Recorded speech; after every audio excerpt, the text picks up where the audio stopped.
47 sueldos públicos, 47 apellidos iguales cobrando del Estado, hermanos, primos, sobrinos, cuñados, hijos, la madre y hasta el exmarido. Todos dentro del parlamento, mientras ella mandaba. Cuando la encararon por nepotismo, nu, sí, escondió. Dijo: entró mi familia y me siento orgullosa. Así arranca la historia de Aurora Falcón, la mujer que movió los hilos del país desde la sombra durante más de 20 años y hoy despierta en una celda federal lejos de casa. Aurora no siempre fue poder. Nació en Valle Seco, un pueblo olvidado del centro del país, y creció en barrios donde el agua llegaba cuando quería. Se graduó tarde de abogada, chambeó en causas sociales y aprendió rápido una lección brutal: la ley no manda, manda quien la controla. En 1992, un coronel fracasó en un golpe y terminó preso.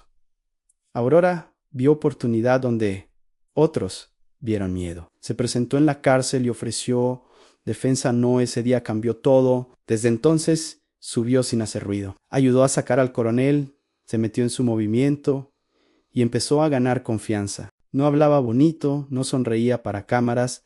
Perú, Jezovía, Ipslan Polichicau, el que resuelve, manda. Años después, ya instalada en la capital, conoció a Víctor Salinas, un sindicalista callado que luego heredaría el poder. Lo que casi nadie cuenta es que su relación empezó a escondidas y duró décadas antes de salir a la luz. Cuando el movimiento ganó las elecciones, Aurora no pidió reflectores, pidió llaves. Entró al parlamento, escaló rápido y terminó presidiéndolo. Cerró puertas a la prensa, volvió opacas las sesiones y convirtió cargos públicos en favores familiares. Así nació la Falconera, una red donde el apellido era blindaje. Mientras el país se caía a pedazos, el círculo de Aurora se hacía intocable. Pero todo imperio deja huellas, grabaciones, vuelos raros, parientes que hablaban de más y alguien afuera empezó a juntar piezas.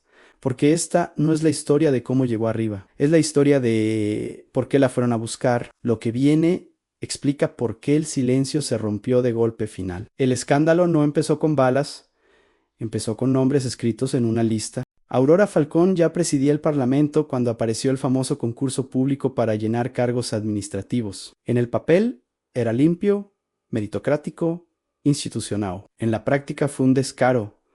De 7 jurados, 2 eran familia directa. El resto solo levantó la mano. Semanas después, la lista circuló por pasillos y redacciones a 47 parientes cobrando del Estado. 4 hermanos primos por montón y sobrinos, cuñados, hijos, la madre y hasta el exmarido. Un árbol genealógico completo con sueldo fijo. Los sindicatos explotaron. Los periodistas preguntaron.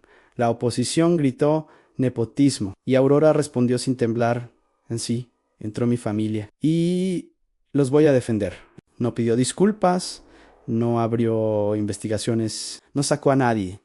Fue un mensaje claro: aquí mando yo. Desde ese día el parlamento cambió, la prensa quedó fuera, las sesiones se cerraron y las votaciones se volvieron trámite. El poder se manejaba en oficinas sin ventanas. Cada cargo nuevo era una ficha más en el tablero. Cada silencio comprado, un seguro extra. Pero la verdadera fuerza de Aurora no estaba solo en el legislativo. Estaba en cómo sembró lealtades en cada institución que podía investigarla: Contraloría, Fiscalía, tribunales. Amigos, ex-socios, familiares, políticos, todos con algo que perder, nadie con ganas de hablar. Un exfiscal lo resumió años después: no era corrupción desordenada, era un sistema, y el sistema tenía nombre.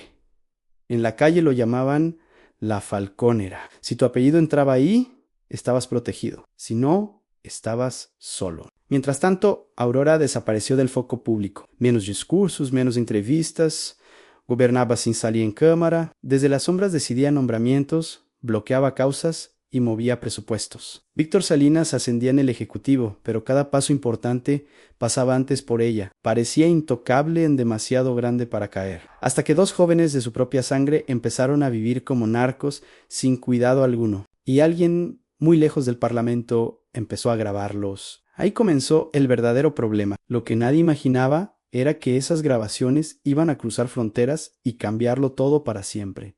sin vuelta atrás definitiva. Nadie sospecha de una grabación hasta que alguien le da play. En una suite de hotel en Centroamérica, dos jóvenes brindaban con whisky caro. Relojes brillando gizaos sobradaos eran Marcos y Daniel Falcón, sobrinos de Aurora, criados como hijos, con acceso a todo, hablaban sin filtros, de rutas, de aviones, de contactos, de poder. No sabían que frente a ellos no había socios, sino oídos entrenados. Durante horas explicaron el plan, en cocaína, saliendo de pistas controladas, vuelos oficiales que nadie revisa. Todo cambió el día que el expediente cruzó el océano. 25 páginas, sellos federales, un título seco. Y un nombre en el centro, Aurora Falcón. No era un rumor, no era prensa, era una acusación formal. Los fiscales ya no hablaban de terceros ni de parientes incómodos. Hablaban de ella de sobornos, de protección estatal, de órdenes directas, de una estructura criminal disfrazada de gobierno. Según el documento, Aurora no solo sabían, coordinaban pagos para liberar rutas, la madaos para resolver problemas, personas que estorbaban y dejaban de hacerlo. El expediente no usaba metáforas. Usaba fechas a montos, ante testimonios jurados. En Caracas nadie lo vio venir, porque Aurora llevaba años jugando desde las sombras, ya no daba discursos, ya no firmaba documentos visibles, gobernaba por intermediarios, por silencio Sam, por miedo. Los fiscales describieron algo que heló la sangre en una red donde el Estado no combatía al crimen, lo administraba. Aviones con cocaína saliendo sin revisión, puertos seguros, uniformes mirando al otro lado, todo bendecido desde arriba. Cuando la noticia se filtró, el pánico fue selectivo. Algunos huyeron, a otros quemaron papeles. Un par intentaron negociar demasiado tarde. Aurora reaccionó como siempre, anegó todo, sonrió. Dijo que era una farsa, que el imperio mentía, pero esta vez nadie marchó. Nadie gritó consignas. El silencio fue distinto, pesado e incómodo, porque el expediente incluía nombres nuevos, a militares, a jueces, a empresarios, ahí una frase subrayada que lo decía todo en participación activa y sostenida. La mujer que había controlado tribunales ahora enfrentaba uno que no podía tocar. El tablero cambió de lado. En secreto se emitieron alertas, restricciones, vigilancia. Aurora ya no podía viajar libremente. Cada movimiento era observado, cada llamada registrada, y entonces llegó la confirmación que nadie quería escuchar. A la siguiente fase no sería judicial, sería operativa. El reloj marcaba una cuenta regresiva invisible, y mientras Aurora dormía convencida de que aún mandaba, alguien en otro continente firmaba una orden que la sacaría de su mundo para siempre. La madrugada ya estaba decidida. La noche cayó sin aviso. A las 2 de la madrugada las comunicaciones se apagaron como si alguien hubiera bajado un switch gigante. Radar muerto, cámaras ciegas, teléfonos mudos. Aurora Falcón estaba en el complejo militar cuando el mundo se volvió silencio. No hubo discursos, no hubo tiempo para huir. Puertaos reventados, luces blancas, gritos en inglés y español mezclados. El operativo fue rápido, frío, quirúrgico. Aurora cayó al suelo intentando correr.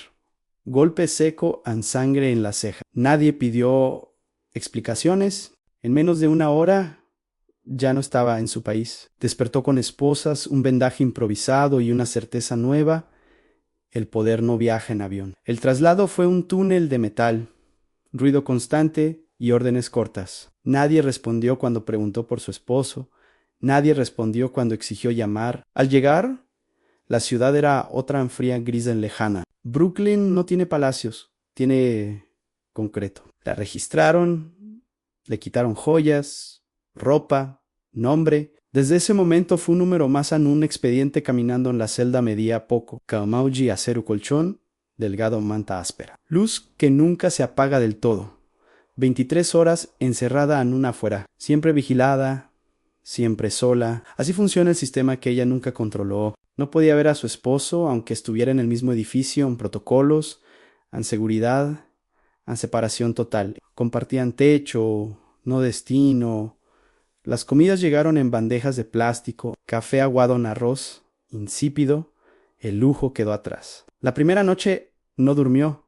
El frío se metía en los huesos. El silencio pesaba más que las paredes. En la audiencia inicial se declaró inocente. Dijo su antiguo título, con orgullo nadie reaccionó. El juez no miró 2 veces, pero el verdadero miedo no estaba en la celda, estaba en la lista de testigos. Nombres que conocían la casa, las llamadas, las órdenes dichas en voz baja. Uno de ellos sabía demasiado porque había vivido bajo su techo. Y si hablaba, Aurora no enfrentaría años, enfrentaría todo el resto. Ese futuro empezaba al amanecer siguiente, cuando una puerta se abrió y alguien pronunció un nombre que cambiaría todo para siempre dentro de los tribunales federales. El despertador sonó a las 6 en punto. Metal contra metal todos los días.